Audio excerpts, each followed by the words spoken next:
Growing up, I had dreams and aspirations, but always felt like the kid that didn't fit in. For the most part, I wasn't a bad kid, but when I made the transition into adulthood, I turned to the streets for guidance. This led to getting locked up in juvenile hall, doing time in CYA, and eventually a 120-month sentence in federal prison. I had a lot of time to think and reflect during my federal sentence, so I share with you what I learned, hoping I can positively influence someone else's life with Prison Talk.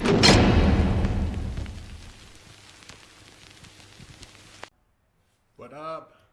Big Herc 916, tuned into another edition of Prison Talk.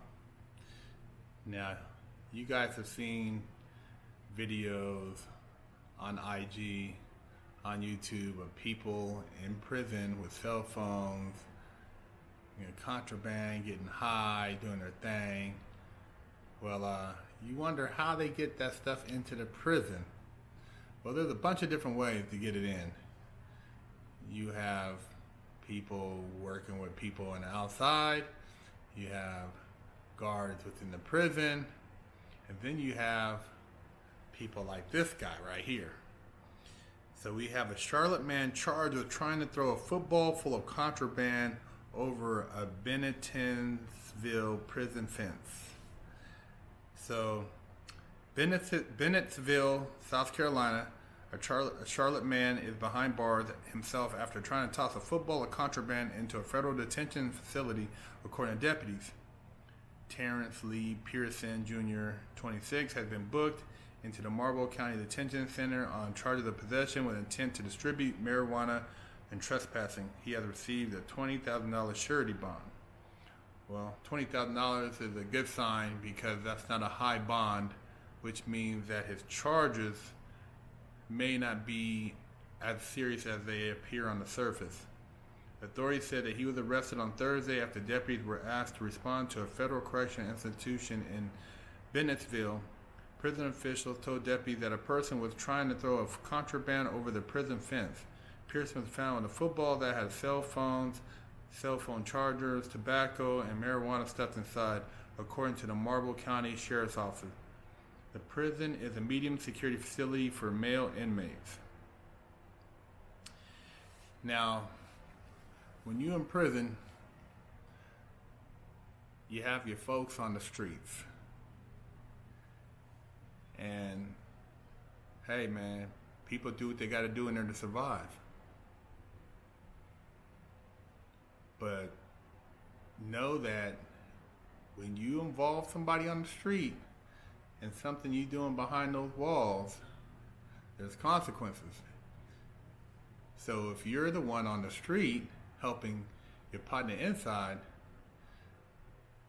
just be mindful that you can catch a case, and that if you are engaging in anything that's not considered legal, that it can come back to haunt you. Now this guy, he might have gotten away with it a few times, and if you're on the street, you're thinking about the profit potential because inside those cell phones is pre-sold most likely. The marijuana, the cigarettes, big money up in there. Everybody likes to get high, smoke their cigarettes. That was a little chunk for somebody. The guy up in there, he's doing that once a week.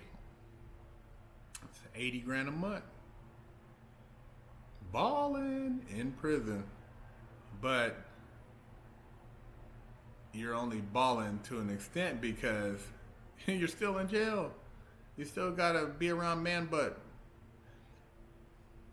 And most likely, at the time he threw that over the fence, whoever was supposed to be the one who turned the eye wasn't working that day.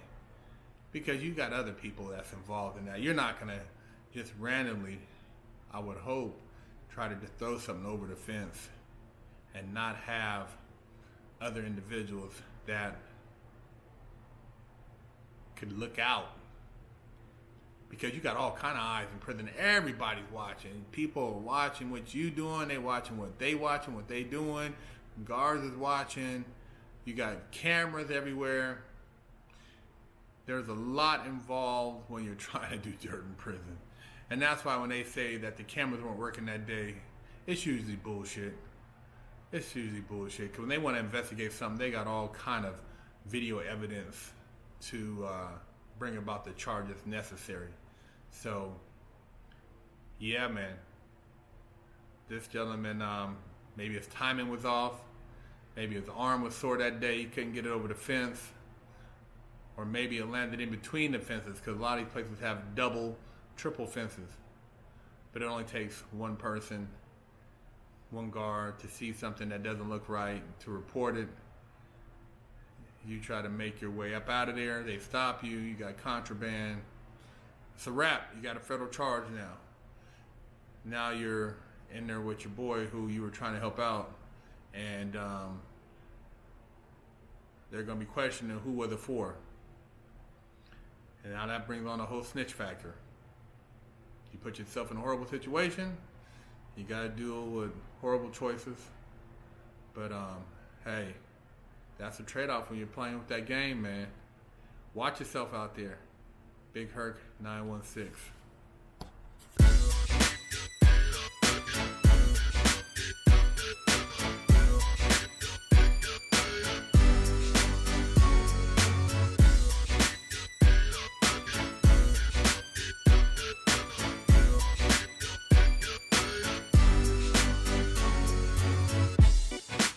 Lockdown's over.